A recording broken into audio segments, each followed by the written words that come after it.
an employee, one of its, I guess, technicians for popping a cannabis drug test, and they smoked weed on the test, but the person said they didn't smoke weed in real life, that there was some mistake. And Alaska Airlines fired the person, but the union sued Alaska Airlines, and the appeal board of the case voted for the guy to be reinstated immediately back in his job. Well, Alaska Airlines is saying, no, we're going to sue you because we want to fire him because he popped the piss test. And when the union argued for him, they didn't reference anything from the collective bargaining agreement. And so it's not right that he's working here. We don't want him here because he has a piss test problem. Also in news, federally, cannabis is still illegal in the United States.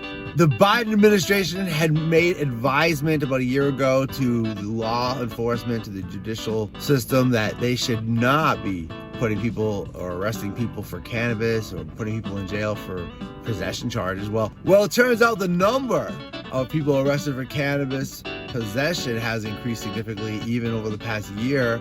They're seeing about a 10% increase in that number from last year, and that was up from the year before. And so even though cannabis is legal in a lot of states, people are still being put into the legal system, and minimally probably into jail depending on what's happening.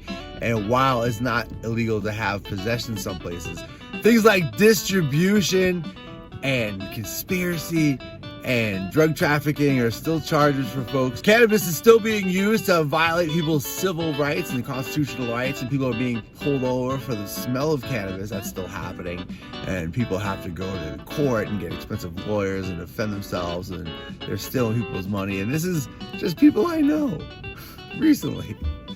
So cannabis isn't safe yet because you can still ruin your life with cannabis because of the enforcement of unjust cannabis laws. Also in the news, Ireland has medical cannabis. Some folks are looking for recreational cannabis, not everybody though. 99 people were put together as a group of folks that are asking about what they wanted to see for changes. These are Irish folks, just regular people. They, I guess, apply, and they put together this round table event of 99 Irishmen, or Irish people, who then go on to say what they would like. Turns out most of the people in the group wanted cannabis to be fully decriminalized. They wanted people to have access to grow their own cannabis. They didn't, however, want, in a majority way anyway, legal cannabis. I think it only lost by one vote, so it was pretty close. But the majority of people did not necessarily want a legal program for cannabis versus just access to cannabis and decriminalization where people aren't put into prisons for cannabis use. Most people probably do want that kind of cannabis legalization, and in a lot of places legalization excludes a lot of people who would actually like to participate but aren't allowed to because of regulations and restrictions.